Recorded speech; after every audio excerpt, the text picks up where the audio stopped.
We've been doing this podcast for 2.5 years now, and the most listened to episodes are always the ones talking about career and certifications in Treasury. So we decided to partner up with the AFP, the Association for Financial Professionals, so we can offer you a $100 discount code on all of the AFP's products. This includes, of course, the CTP, the Certified Treasury Professional, which is hands down the most renowned and recognized certification in Treasury out there. And of course, the access to the CTP exam prep platform as well. Check the link in the description to access to those discount codes and take your career to the next level.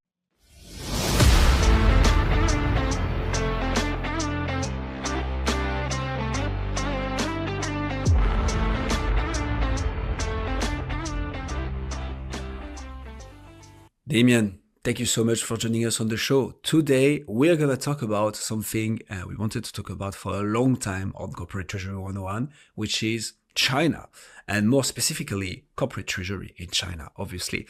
So please, can we start with you providing us with an overview of the banking sector in China? And I'd like to even go a bit deeper in the sense of noting the historical context of the bank's evolution from state distribution tools for and to for-profit entities. Well, first of all, thanks for having me. It's a pleasure to be here. Secondly, I'm sure somebody someday is going to write a book about the Chinese banking sector, and it'll probably be about 15 volumes long. So it's a very big thing. If I may, before we get there, I'd just like to start with a little bit about the country itself, because I find, first of all, obviously having been treasurer of a Chinese company with responsibility for the domestic operations as well as the international ones, I find that a lot of people tend to suffer from misconceptions about China. We all think of it as this big monolithic country. People have pictures of the parades on Tiananmen Square with perfectly disciplined, very well-groomed troops. And they exist. And by the way, I wouldn't want to be up against them on a battlefield. They certainly are very formidable. But the reality is that first of all, it's a very large country. It's as big as the United States. Most people forget that. Everybody is aware that it has a very large population, but it also spans different climate regions. So, we all think of rice as being the main dish. Well, it only grows in the south. In the north, they mostly eat wheat and bread. And in fact, the Chinese invented pasta. There is a reason for that. So people forget how big it is, but they also tend not to realize that it's a country where discipline and order do not come naturally. The Chinese idea of the queue is a whole bunch of people standing around everywhere, and then they'll all fight each other when it comes to getting ahead first. It's not disciplined, and every time there is a regulation, the first thing any Chinese person does is to try to find a way around it. So we all think of this as, when you watch the news, people talk about China has a great plan and everybody in China is going along with it. Now, China does have a plan, but getting everybody to go along with it is actually one of the biggest challenges. And a lot of the people tend to forget that, in fact, maintaining internal order and discipline is one of the top priorities of the government, because it doesn't happen by itself. So I'll stop there, but it's just important to recognize that we all think that all the leader needs to do is to say, do this, and everybody will fall in line. It doesn't actually happen that way.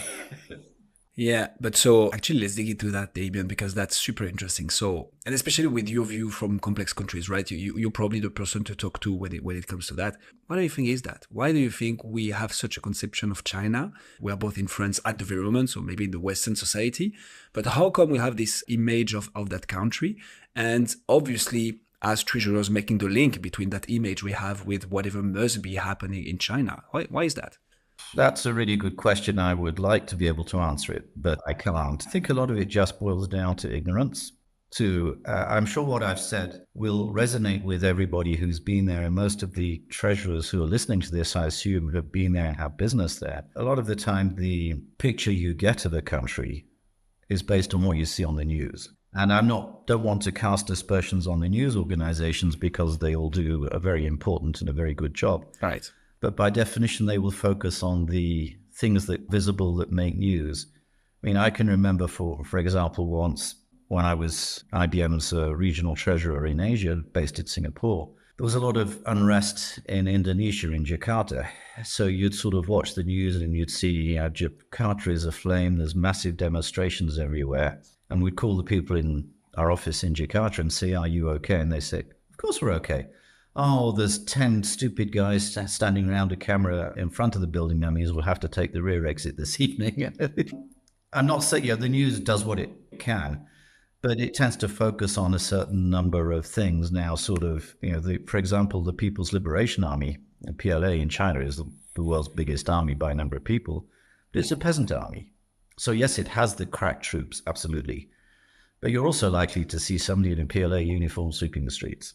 Now, that's not newsworthy, but it is a key part of until you actually, and also one of the biggest problems is the language barrier, which makes life, and to actually speak more than just English. I tried to learn Chinese when I arrived in Asia, and it's extremely difficult. So I'm afraid I never got very far. But for me, it's really a question of saying that there is a very different culture. And I think most Westerners have a problem understanding how different it is. But the only reason why I raised it, and I think before we go down this rabbit hole, the reason I raised it is that certainly one of the things that every treasurer complains about when dealing with China is regulations. And one of the issues is that the regulations are not necessarily very clear, and they keep changing. And that also, the reason I mentioned it is that this is, in fact, for me, one of the reasons is that, in fact, you don't have a tradition of a strong central authority laying down clear laws.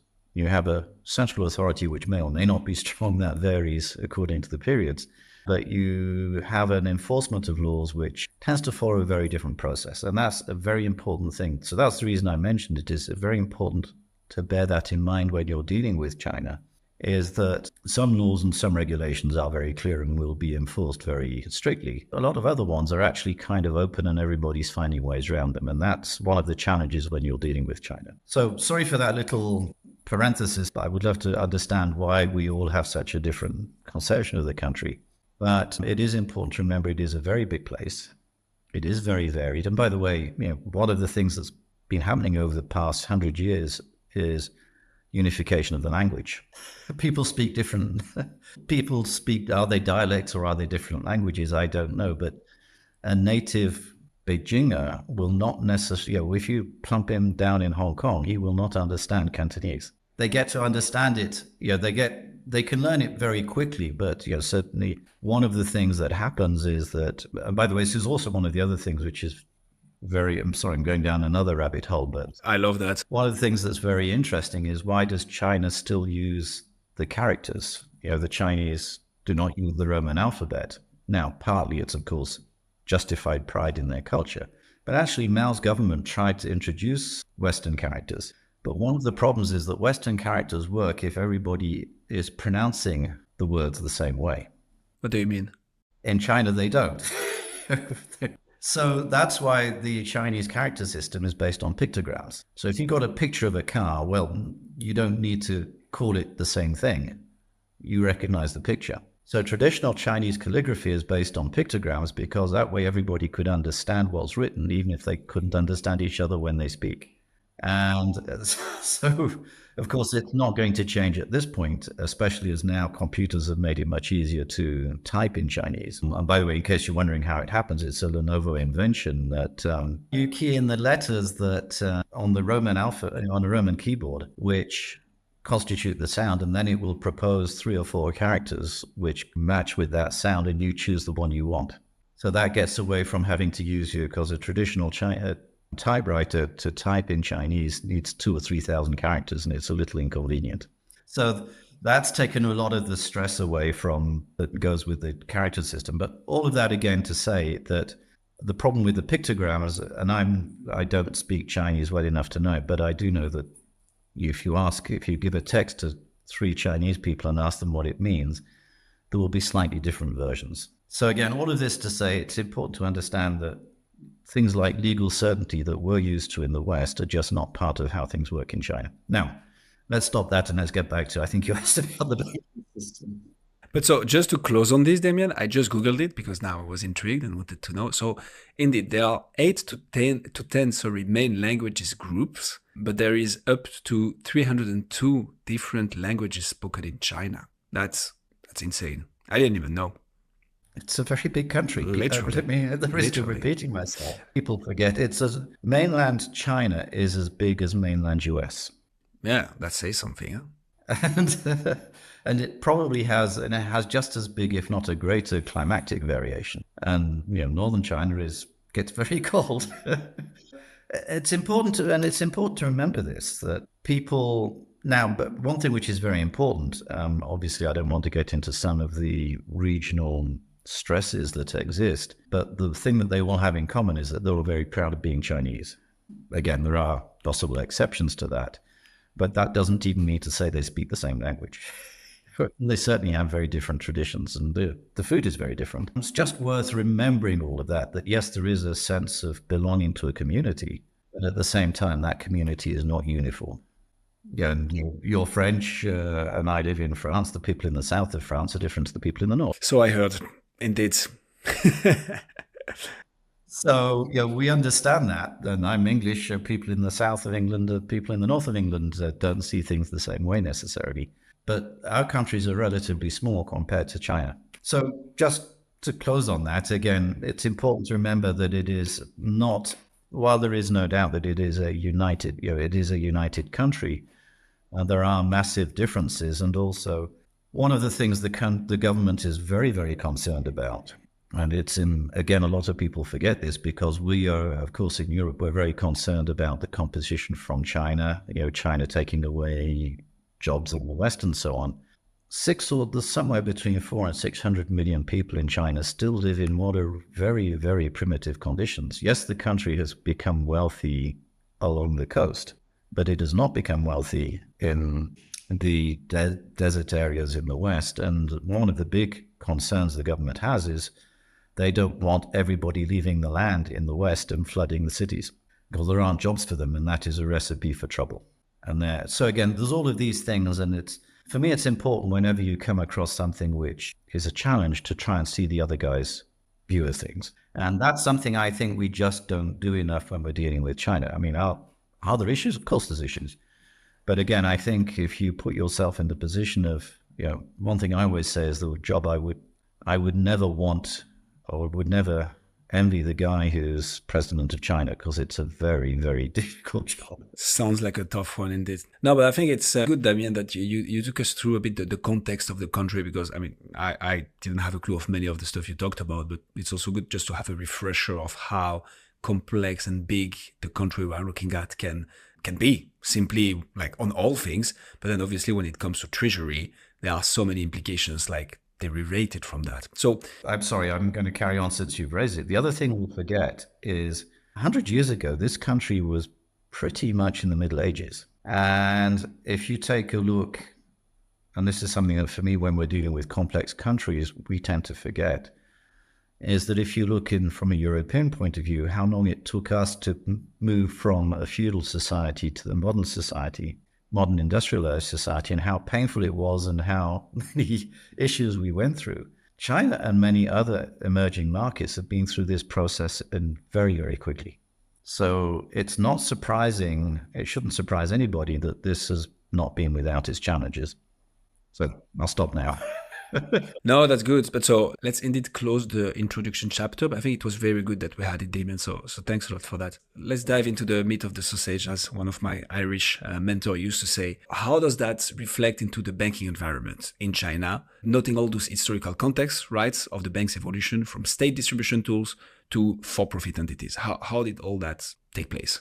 Well, I'm sorry, but you can't ignore the fact that under the political system, let's just deal with that very quickly, because the government is run by the Communist Party. Now, to what extent is the party still an ardent follower of the precepts of Marxism and Leninism? The answer is probably not very much. But the government, the Communist Party, absolutely runs the government.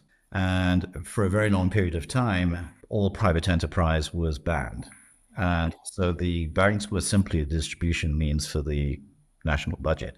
With the reforms that were introduced by Deng Xiaoping, the banks started to become a lot more commercial entities, but they, if you like, they still remain. You still had everybody in there that viewed themselves as, they were civil servants, and their job was simply to distribute the money according to the party's wishes. Now, the transition from that, so initially, for example, there was no credit evaluation. I mean, they never bothered whether they could get paid back or not because that wasn't the objective. So they started to introduce things like credit functions. And if anybody, and I'm sure everybody on this call who is interested in Treasury is obviously interested in credit evaluations, and we know how difficult that is and how many factors there are. But we have a long tradition of doing this. Now, when you have no tradition of doing this, it's a challenge. Plus, also, the fact is that there are many things in China which, the government exercises influence in many ways, and a lot has to do with how powerful people are and so on.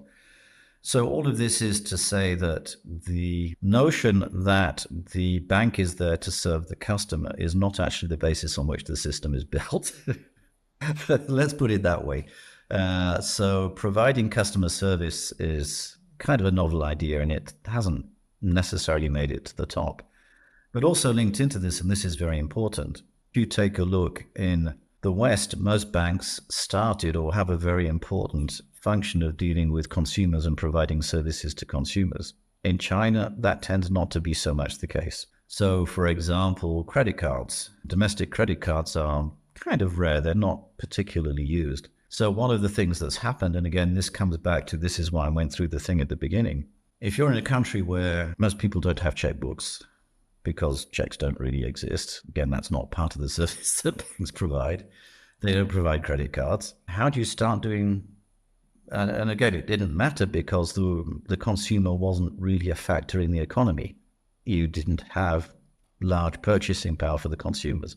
With the opening of China, with its industrialization at the end of the 20th century and carrying on into this century, you now suddenly have a very wealthy middle class, and the consumer suddenly has a lot of money that they need to spend.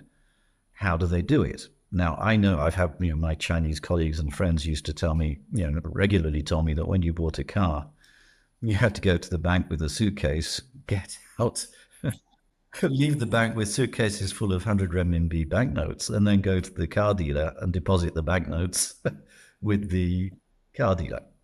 I'm not joking. I mean, this is 15, 20 years ago. I think we all understand the drawbacks to that. What you've ended up doing is that solutions have been found, but it hasn't been the banks that have found those solutions. So everybody, and one of the things that come up all the time in our discussions in complex countries is WeChat Pay and Alipay. So what you've had is that internet companies have actually stepped into the void. And a lot of basic consumer financial services are provided by these companies. Now, why the internet companies? Again, one of the things that's interesting is that China, and most people don't give China, in my view, sufficient credit for this.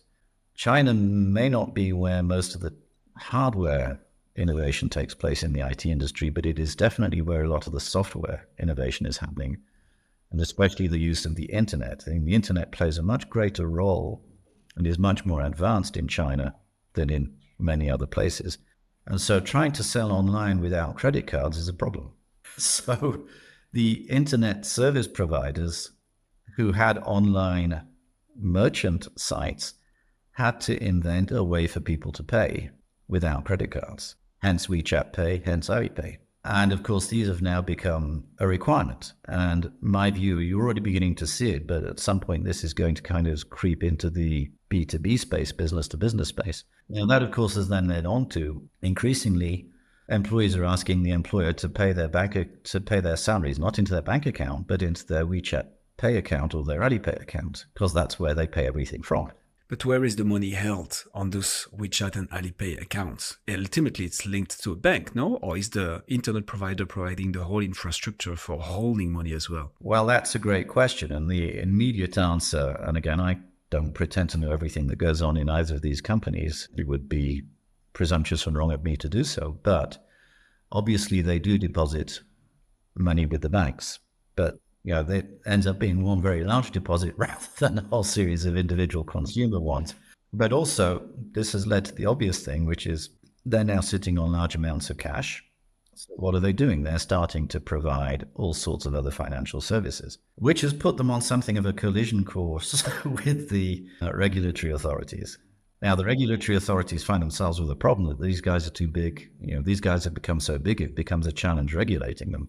So that's a battle that's kind of playing out a little bit in the background. But for example, they are beginning to, they certainly provide money market funds. Because again, there's not that many investment opportunities if you're a Chinese consumer. So they're starting to provide that. And of course, this means that they now have substantial muscle. And again, for example, one of the things that we were doing in Lenovo, and we'll come on to this because another important thing is things like bankers drafts, because getting loans from Chinese banks can be quite challenging. A whole bunch of reasons. Again, it sort of depends on where you stand in their historical relationships. But the way in which, especially as private companies started to come out, they were not top of the list for getting loans from the state banks.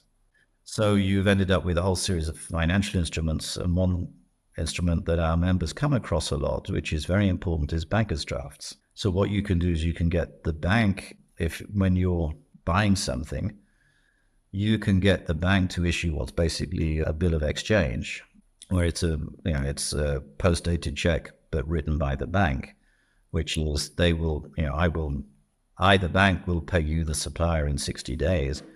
And then you negotiate with the bank when you pay them. Now, this is how you get round, and this is a tool that's often used to get around loan quotas, because the central bank keeps a very tight control, or tries to keep a tight control over the economy. And one of the tools they use is limiting credit. That means limiting bank loans. So one of the ways around all of this is to issue a bill of exchange. Now, you have to pay for it, of course, and you have to do a deposit. But you end up with, so the point is that these things have become very, very common. It's all part of how do you provide the services when the underlying system doesn't do it. And that's a common theme in everything in China, is especially everything to do with consumer business and large volumes. The banking system itself wasn't designed around them, unlike Western banking systems. So you had these voids that are being filled by these various tools. And is there not any new entry in the banking landscape of China who is just like, I'm gonna take this position of banking for the masses, for the consumers, but also for the corporates then? Is there not a place for somebody new to arrive in that landscape? That's a great question. This comes down to some of the complexities. Remember that if you're looking by asset size, I forget what the number is, but is it 4 of the world's 10 largest banks are Chinese? So we tend not to think as corporate treasurers. We tend not, if you're looking for a big bank to work with, Bank of China or ICBC tends not to be top of mind, because again, they tend not to meet the service requirements corporate treasurers place on them. But in any listing, in any classification of banks by asset size, these guys are going to be near the top. So, once again, you're right. Not that I doubt you at any point, Damian, but I'm just like, I need to Google those things at the same time, because I'm like, what? I didn't even know that. Please feel free to check. Yeah, but I think it's also good to give a bit of names, like top 10 largest banks in the world by market cap. So just so we know what metric we are measuring here.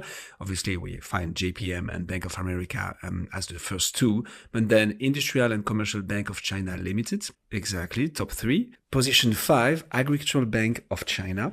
Top 9, China Construction Bank, and top 10, Bank of China. So that's absolutely insane. And I didn't know, once again, that. I was actually guessing a little bit, and I knew, but so it's actually 4 out of the top 10. Yeah, no, that's great. And then, you have HSBC, but it's more of a London bank, so it's a bit of a particular one. But yeah, 4 of the top 10 banks in the world are Chinese by market cap. Well, that was by market cap, but it's also by asset size. They do have a certain amount of power. Yes, a bit hard to come and challenge that at first. I get that.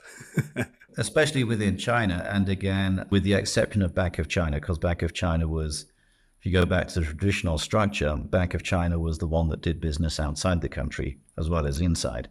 But most of them are very focused on China. So, a very high percentage of their assets are in China. So that does make them very formidable competitors. Also, now that you've got, and this is a little bit the problem, I think if you gave the authorities the opportunity to go back to 1990 and decide knowing what they know now, they might well have done it differently. But the problem is that you're now at the point where Alibaba or Alipay and WeChat Pay are enormous financial institutions in their own right. So again, it's if you want to compete with them, you've got to start by competing with them on the internet. That is no easy task, given how big they are and the dominant position there. So you're again, remember, you are dealing with 1.4 billion people. China today is already the world's second largest economy, and that's with the GDP per capita, which is only a fraction of that of any Western nation. It's an increasing fraction. But once they start reaching the point where they're more or less, or they're 50, 60, 70%, China will be by far and away the world's largest economy. So you are dealing, it's important to remember that whenever you're dealing with these entities, you're dealing with very, very big beings or beasts.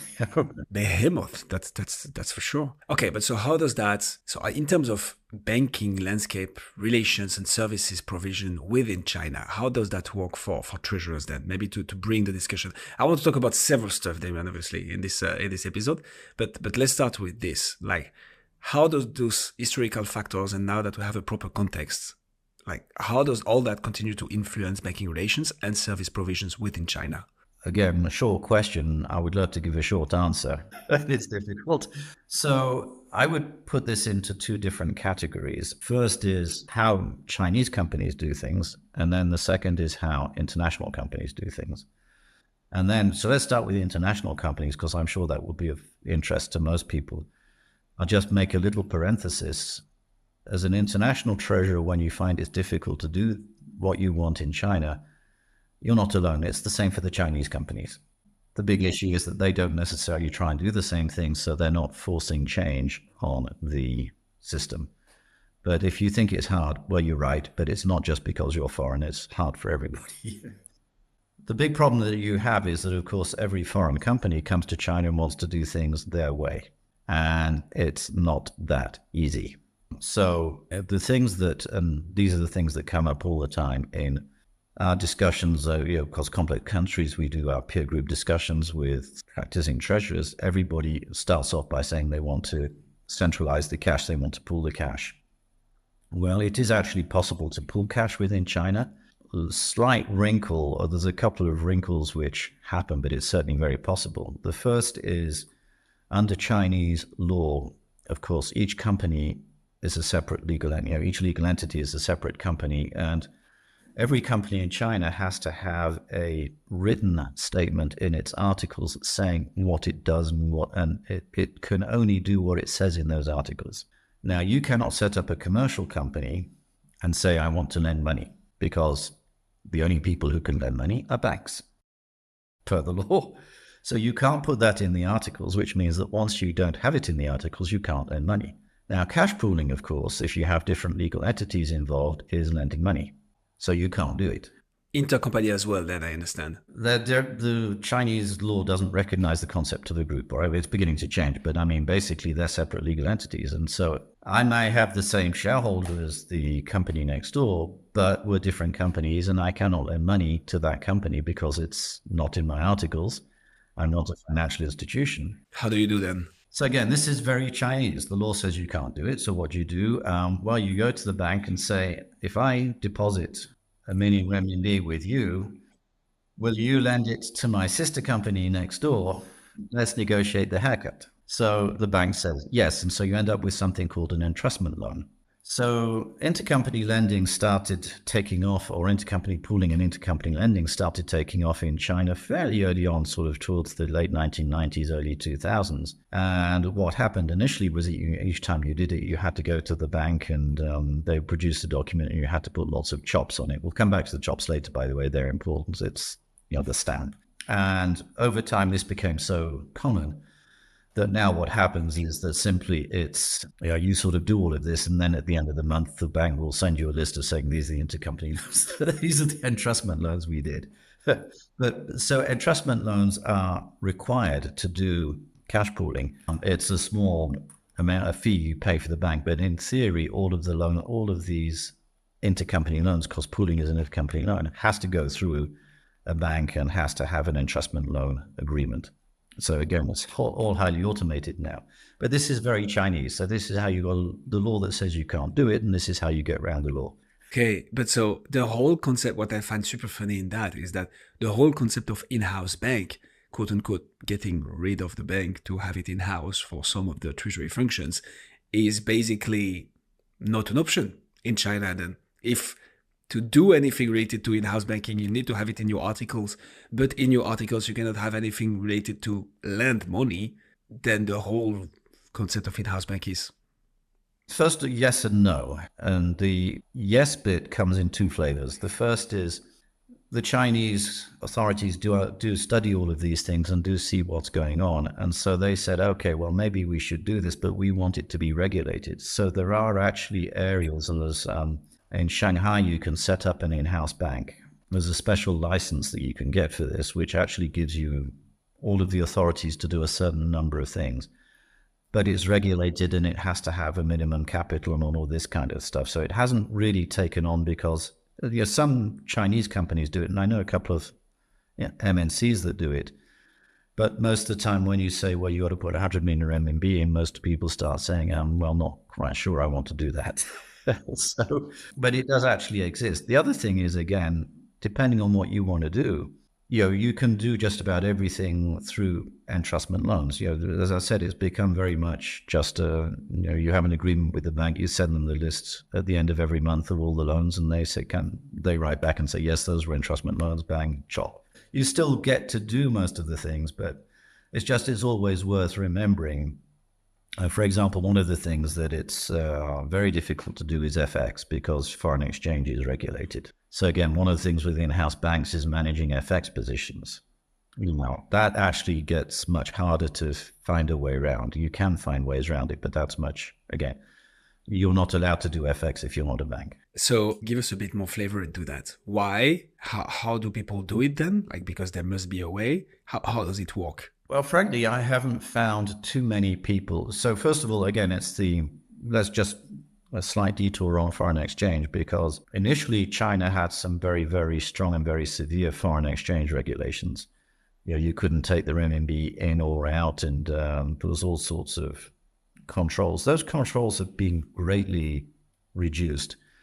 And the renminbi is now becoming an international currency. And by the way, the Chinese authorities kind of blow hot and cold on that one, because on the one hand, they want the renminbi to be recognized as a sign of China's economic power and so on. On the other hand, they don't want foreigners deciding how much it's worth. So you end up with the problem with an international currency is you no longer control the exchange rate. And that is a control that China is not willing to relinquish. So they're kind of dealing with this challenge. But all of this means that it has been greatly relaxed. So initially what you had to do to get, first of all, as always, payments for services were very heavily regulated. That's now much easier than it used to be. But payments for goods, for example, you had to pay for goods, you had to provide the invoice, the customs clearance, and all sorts of other things. And you had to give all of these documents to the bank before they could process. And only a bank could do the FX. Now, even today, it's still the same. So you can't have an in-house bank that does the FX. Now, what you can do is you can go through procurement centers. You can have a procurement center that does all of these things, and they will negotiate with the bank, and then they will pass that on they will then resell internally. So that's how you do it, basically. Okay, so you need to use, again, another third party, which is specifically accredited and allowed by the law process. You can own the procurement center, but the procurement center will still do its FX with the bank. The procurement center can be fully in-house. That's how you can, intercompany netting, for example, is not allowed. But you can do the procurement center, which does everything and which kind of pulls together, and you can do gross in, gross out on the same day. And geographically, is there, because you mentioned Shanghai earlier for the cash pooling part of it, is there, for those procurement centers, does it have to be in a specific location again, or how does it work? Do you have specific regions or locations that are more flexible? Not necessarily, but one of the things that China has done over the years is when they liberalize, because the economy has it's a question of half full or half empty. You can look at all of these regulations and say, boy, is it difficult. You can look at what the regulations used to be and say, boy, is it easy. So it has moved on a lot. And one of the things that they do is when they're looking at relaxing a regulation, they will introduce a special zone or a special area where you can do these things. So yes, there are areas, for example, Shanghai has its free trade zone called Waigaoqiao. Shenzhen, for obvious reasons, because it's on the border with Hong Kong, tends to be a massive center for these things because you can sort of just drive trucks across the border, and it has its own free trade zone. So there's lots of free trade zones where these things are much easier than elsewhere. You mentioned chops earlier, Damian. Can you walk us through that, please? What are chops? What role does it play? And what the, pardon my French, heck is that? So basically, and this is something where, again, we Westerners tend to go and think that we have the solution to everything. And I remember when I worked for a very large American company in the internal audit department, we had all sorts of rules and regulations about who could sign a check and check signatures and so on. When you go to Asia, people don't use signatures. You have a chop, which is, if you go, it's a seal. It's basically a rubber stamp. And each person has their own rubber stamp, which is very carefully designed. It's very, very hard to copy it or imitate it. But when you sign, you don't actually sign your name on a piece of paper. You take this stamp out and you stamp it on the piece of paper. And actually, the way they check it is that they have a piece of tracing paper. You know, the paper you can see through? You have the stamp and then you put it on top of what's on the piece of paper. And if it matches perfectly, it's okay. If it doesn't. Now, the reason I mention this is, again, Western companies, and this is my own experience, we tend to have rules and regulations about signatures. We tend not to worry about these things. Now, if you can get hold of the stamp, you have the signature authority. Really? So it's a physical token that whoever yields it, has it, can stamp on behalf of the company. Well, once the company is that, well, in England, in the UK, we have the concept of the company seal, which is the same thing. But I don't think France has the same. Doesn't ring a bell. But if you can affix the company seal to something, the company has signed. That's insane. But so how? Obviously, I'm saying this from my perspective as working with Treasury Department and within Treasury Department. How does the delegation of authority works? How does the powers of attorney works? How does everything work? If you can say, okay, only that person is allowed to sign, or do you make sure then that your representative in China or in Singapore, depending where your center is, has the chop and has in it a form of vault? How does it work? Well, and that's the reason I raise it. So these are absolutely the right questions. Unless you understand the system, it's a question you might not ask. So one of the things that you want to do is you want to make sure that you know who has the chop.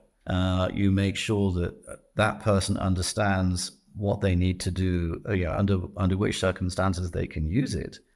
And you need to make sure it's kept in a secure place. Yes, it should be kept in a locked safe. And you should probably have some kind of record of when it gets used. But yes, it's the kind of thing that you don't think about. And by the way, the same applies in Japan. Okay. Yeah. In Japan, I used to work for IBM, and we used to have a requirement that there should be a signature on the documents, and the banks would say, yeah, okay, fine, but we never check them. We look at the chop. There is the 4 eyes principle, which is really prevalent in any Treasury department. How do you achieve that? Well, that's one of the reasons why you tend to use electronic systems. Exactly. But you cannot with the chop, or can you? No, you can't, because you can't require 2 chops, at least not in my experience. By the way, one interesting thing they do is when a company signs a document, it applies the chop. If the document if it's a contract, for example, with 10 pages, they will actually spread the pages across the table so that the chop will appear on a bit of it on each page. Okay. So that way, because, in France, for example, you have to put your initials on every page on a document. Correct. Speaking of experience here. So what they do in China is that they spread it so that there's one chop, and then you can check to make sure that that's the original document, because it will only be the original document if you can get or if you can align the 10 pages and reconstitute the job. Interesting. Yeah, just very, very different. But yes, this means that there is a big premium on electronic systems. You can apply the 4i system on the electronic systems. It's much harder with a company job. So you just don't do it. You just trust that the right person has done the right thing. Well, again, the other thing is checks are hard. It's China. It's not the United States, so you don't use checks anyway. Exactly. Checks are very rare, so everything is electronic. So now it's all electronic bank transfers. That's where you need to make sure you have all of the checks and controls in the electronic banking system. Makes sense. You mentioned something else in one of our previous conversations, Damian, which was quotas. What's a quota in China? This is something which is, again, very important in China, is culturally, Chinese culture is very driven by KPIs, key performance indicators. So everybody insists on having their KPIs, and people will do all sorts of very interesting things to meet them. Okay. And often it's a question of form over substance. So you will find that sometimes there are transactions in China that don't have a whole load of substance, but they are designed to make sure that somebody meets their KPI. Now, one of the tools that the central bank uses to try to control the economy, so when it's overheating, which happens a lot, they will try and control the amount of credit generated, and they'll tend to tell the banks, stop lending. Now, of course, you can't just stop lending, but what they will do is say, okay, your loan portfolio is, say, just taking a number out of the air, 500 billion renminbi at the end of September. Well, at the end of December, you must cut it down to 450 billion renminbi. So what will happen then is that if you want to borrow money, or if you've got a loan that you're trying to roll over in the fourth quarter, once they've reached the 450 billion renminbi, it's not going to happen. Okay. So that's how they do it, is they simply say, hey, forget it. No, we've been told more. Now, the same thing happens with bankers' drafts. If you try and discount bankers' drafts, if that's also an area where, when the government is trying to control the flow of credit to the economy, they will say, no more discounting of bankers' drafts. And there's a quota on that. There's an amount once they've reached it. So one practical piece of advice, which I'm sure any MNC treasurer listening in already knows, is if you need to discount bankers' drafts, do it at the beginning of the quarter, not at the end.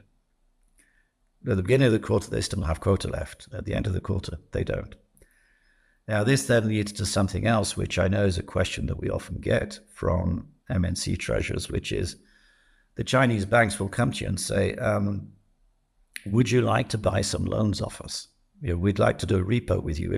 We've got a customer loan. Great customer, don't worry, no credit risk. We'll sell it to you on the 28th of December, and we'll buy it back from you on the 3rd of January. What are they doing? Again, KPIs, they're meeting their KPI. They're not really stopping lending money, they're just getting it off their books. Of course, this is not without, you end up with some strange discussions because the bank commits to buy it back. There's no reason to believe they won't, and there's no reason to doubt the underlying credit risk. But you are, of course, getting into a whole area where most MNC treasurers will say, hang on a second. Hold on. That's not something we do. So these are known as wealth management products. It's a big topic in dealing with Treasury in China, is you have these wealth management products, which are really ways in which banks can carry on doing business while getting around one regulation or another. Yeah, so back to the thing you said at the very beginning of our interview, Damian, is as soon as you have a new regulation coming in, what most people will try to do is how to walk around it. By the way, this isn't just China. This happens everywhere. But correct. That's a fair statement. But it's important to remember that KPIs are incredibly important in China, and most people, culturally, but also even in government, people's compensation depends on meeting these. So if you don't meet it, you're going to get paid a lot less. So it is a big factor in how people behave. No, it makes a lot of sense. You touched upon cash pooling earlier, and also foreign exchange management, which you basically can hardly do or through specific channels within the country. Can we touch a bit about the the international context of that. Like if I'm a treasurer who's trying to do cross-border cash pooling, for instance, or intercompany loans cross countries, is that something that again falls under another regulation? Is it a bit more flexible or even less? How does it all work there? Oh, it falls under another regulation. Of course. It is. In fact, it falls under more than one different regulation, which is part of the joys of dealing with China. So it is absolutely allowed. So intercompany loans are allowed both in and out. Now they need to be registered. I think it's with SAFE, the State Administration for Foreign Exchange. So the loans have to be registered and they have to be approved, but they absolutely can be done, and it's typically not too difficult. You can do cross-border cash pooling. Now, what the typical structure for most MNCs is that they will have a cash pool inside the country, and then the company or the entity which is at the head of that pool will then participate in a cross-border pool, usually into Hong Kong, because the regulations make it much easier in Hong Kong. Now, the header for the domestic Chinese entity can also be, the header for the domestic Chinese cash pool can also be in Hong Kong. Now, again, these things need to be registered and they need to be approved, and there are different registrations. There's two that I'm aware of, and I think there's another couple. One is run by SAFE and one is run by the Chinese Banking CBRC, Chinese Banking Regulatory Commission. And they have slightly different terms. And I hesitate to get into too much detail on these because every time we have a call, we get slightly different versions of what the regulations are. So my recommendation to everybody is please check. But certainly one of them, or one thing that happened traditionally, was that you needed to zero the pool at least once a year. In other words, because the Chinese government wants to make sure that this is not being used as a means of permanent cash repatriation. Yeah. But it is temporary and it is two ways. So every now and again you have to pay everything back just to prove that it is genuine. So again, we're beginning to hear that this regulation isn't necessarily being applied, but it is important to go and check. But yes, you can do these things. There are rules and regulations around them, but it's very important to go and have. The thing which is important in all of these things is to go and talk to the regulators to make sure everything is laid out as clearly as is possible. And it's not always possible to be 100% clear, but it is absolutely possible. So but it is regulated. So it's important to go and make sure that you have all of the approvals. Makes sense. Something we didn't touch upon in the context part of this interview, Damon, but I think is leaning gently into what we are talking here right now. What we know, what I know, is that China has a kind of desire, right, to reduce its dependency on the dollar, and also on SWIFT, which is basically an initiative from, Western society banks. How open would you say China is for international business as a country? How does that reflect in the realm of treasury management? Also taking into account what you just explained about this, how to do treasury tasks internationally with China and other countries. How does that all lean gently into all that? Well, that obviously is getting into some geopolitical discussions. Now, the problem, obviously, and there was a big discussion about it at the time, but when it was decided that Russia could no longer use SWIFT, if you were sitting in Beijing, you would be looking at this saying, hang on a second. I don't want that. I don't want to be dependent on a system that is controlled by a country that I don't necessarily always see eye to eye with. So the natural reaction, and it's been brewing, obviously, tension between the United States and China has been brewing for a long time, and we've seen all sorts of trade wars and so on. China has a very natural and normal desire not to be dependent on the United States. You're also seeing it, for example, that in the computer hardware area, all computer chips are basically controlled by American companies. China does not feel comfortable with that state of affairs. It is investing massively in trying to develop homegrown chips. So I think the SWIFT decision on Russia, this is my personal impression, it's based on a few discussions with people, but I think it's very clear that this has accelerated the desire to make sure that China is no longer dependent on the US dollar or on banking systems that the US can decide to cut off at any point in time. For me, it's as simple as that. Now, you've had the whole Belt and Road Initiative trying to develop a Renminbi area. And how far will it go? I don't know. But for me, it's very simple. It's that they don't want to be in the situation where they're dependent. Now, what does that mean in the meantime? It means that China is trying very hard to make sure that it develops its own alternatives. But for the time being, are foreign companies welcome in China? Absolutely. Well, once you talk us through this, Damien, I'm thinking, how do you, from a corporate treasury standpoint, look at all this? Because you're like, okay, if anything goes to, how to say this in a corporate manner, well, if something hits the fan, how do I make sure that I've put in place a resilient system, bank connectivity channels? China is, for a lot of big companies, a big market, right? Obviously, as I said, it's 1.4 billion people. It's a massive economy, second worldwide right now. You also, if it's not something to say in the same similar scenario of Russia, that you absolutely need to get out of, you want to be able to have a form of business continuity. So I'm thinking when you're doing a kind of banking redesign or even seeing how you're going to implement your treasury systems in China, SWIFT is probably at the top of the discussions, right? Because it's easy, it's what everybody uses, it's what the big banks are connected to.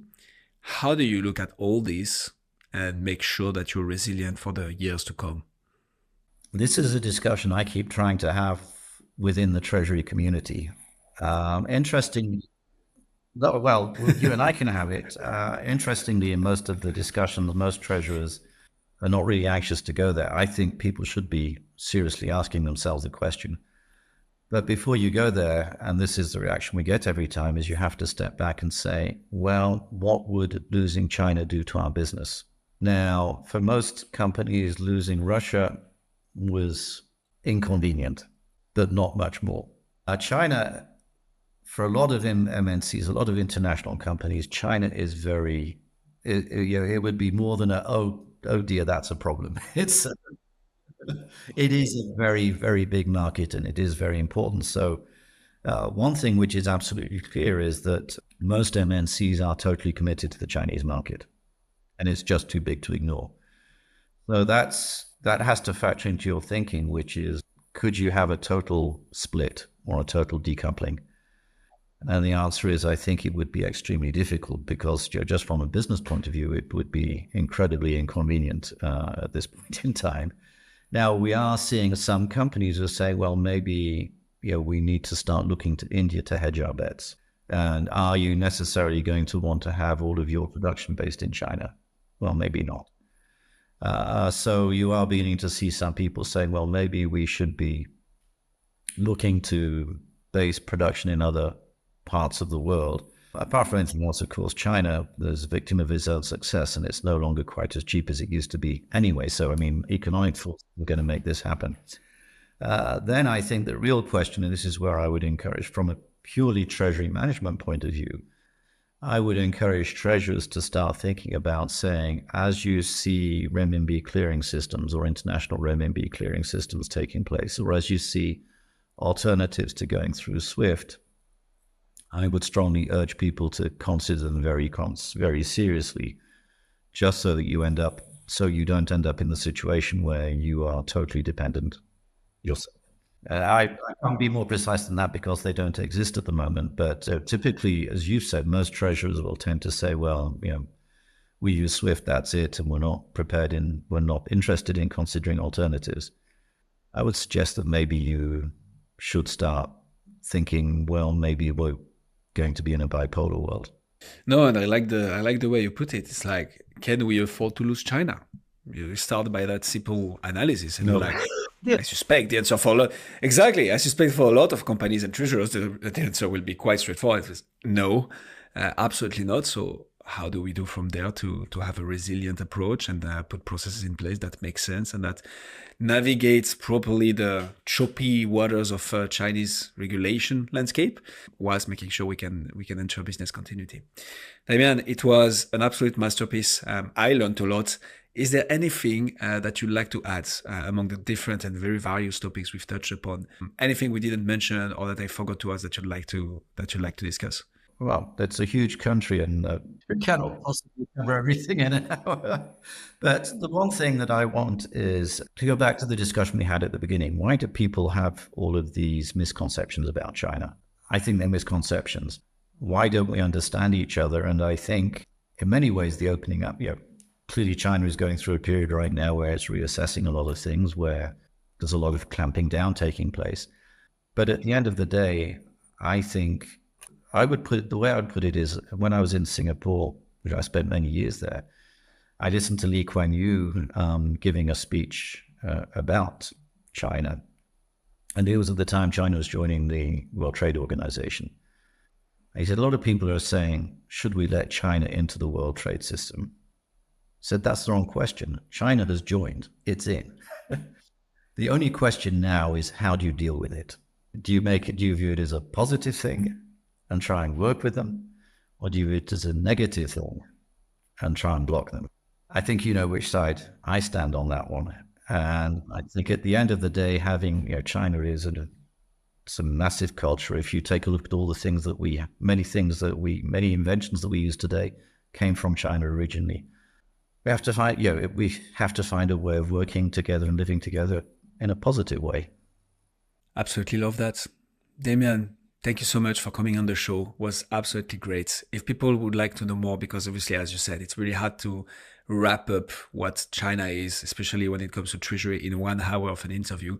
But so if people would like to know more, learn more about China, connect with you, or even explore what you guys do at Complex Countries, where should they go? First of all, we publish a lot of stuff on LinkedIn, and there's a Complex Countries IT, or otherwise we have a website, www.complexcountries.com. Absolutely awesome. We'll put all the links in the description. Damian, thank you so much. Okay. Thank you very much, Guillaume.